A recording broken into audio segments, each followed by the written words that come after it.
Minglaba. In 2017, I visited Myanmar with a group of members of Parliament with Save the Children. And we went all over the country, beautiful country. Yangon, Mandalay, and we also went to Naypyidaw to meet with some of the newly elected MPs. On the way to the capital, to the new parliament, we stood on what was 8, 10, maybe 12 lane highway, huge highway, but there were no cars, there was no people. And we could actually stand in the middle of this highway and it was empty. We saw some movement, some army trucks, some army personnel, but otherwise it was completely empty of people. It gave me a very strange feeling going to the new parliament that there was no one, no people going to this place or at this place. And even in the building, there were not even offices for the new members of parliament that were elected.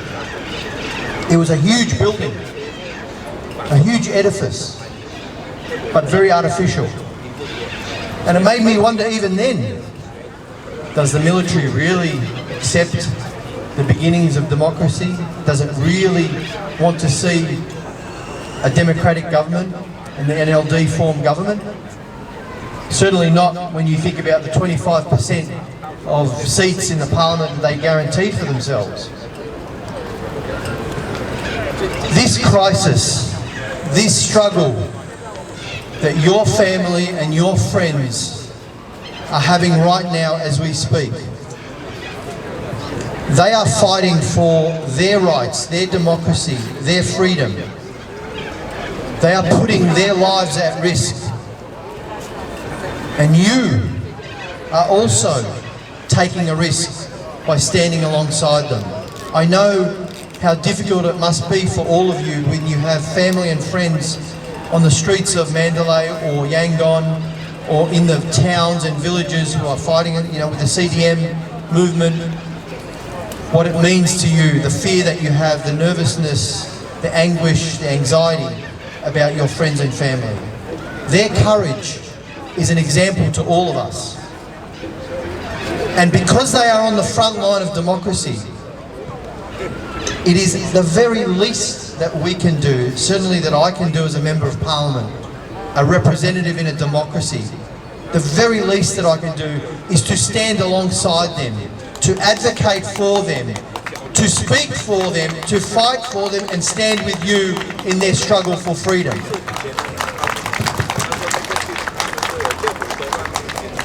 320 people have been ruthlessly murdered by the military junta.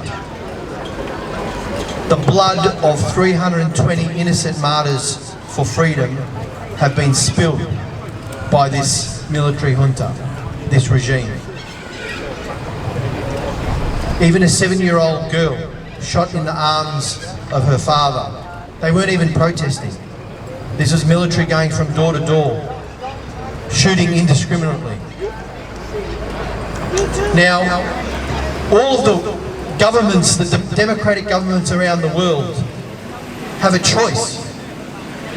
They have a big choice to make, a decision to make.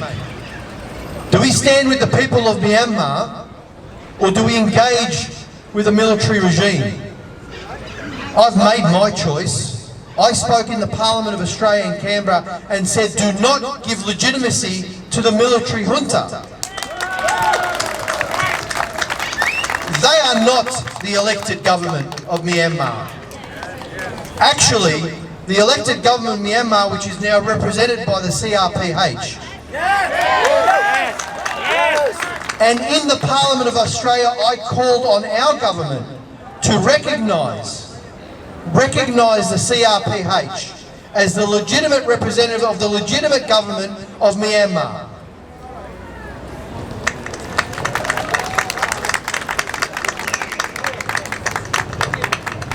This is the least that we can do. There are those probably in some national security or foreign policy circles who say we need to be realistic. We need to have some sort of strategic realism. The military junta is not going away. They're going to keep control of the government. We need to engage with them in case, if we don't, then China will fill the vacuum. My answer to them is no. My answer to them is that is not strategic realism.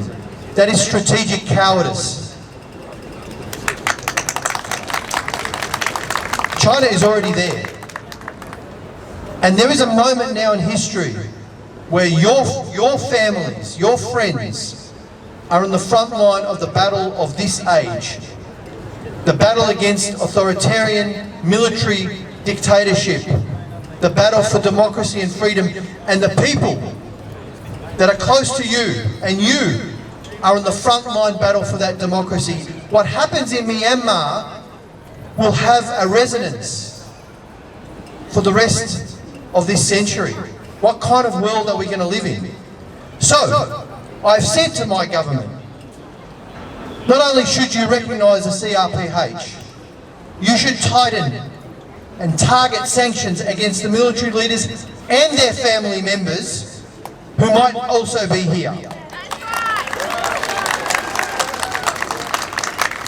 You should suspend any military engagement and cooperation with the military regime, which thankfully the government did finally do. After a month, I called for this on the 2nd of February, but at least they did it. It should have happened after the first live bullets were fired at the protesters. I've called on our government to also provide an amnesty and visas, permanent visas, for people here from Myanmar who are either students or have temporary visa situations here. Similar to what Bob Hawke did back in 1989 for the student protesters at Tiananmen Square. There were some 30 or 40,000 who were given permanent status in Australia and have become great citizens of this country. And I've also called on the Australian companies who do business in Myanmar, and I named them on my social media. Suspend your business operations. Do not line the pockets of the military regime until democracy is restored in Myanmar. So friends, you are standing alongside and in solidarity with your brothers and sisters. That makes sense.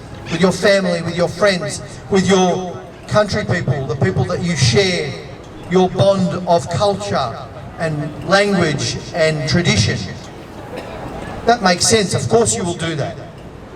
But we need to stand with you as well.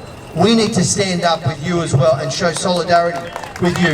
The Parliament of Australia needs to stand with you. The Government of Australia needs to stand with you. The democracies of the world must stand with you today. Thank you.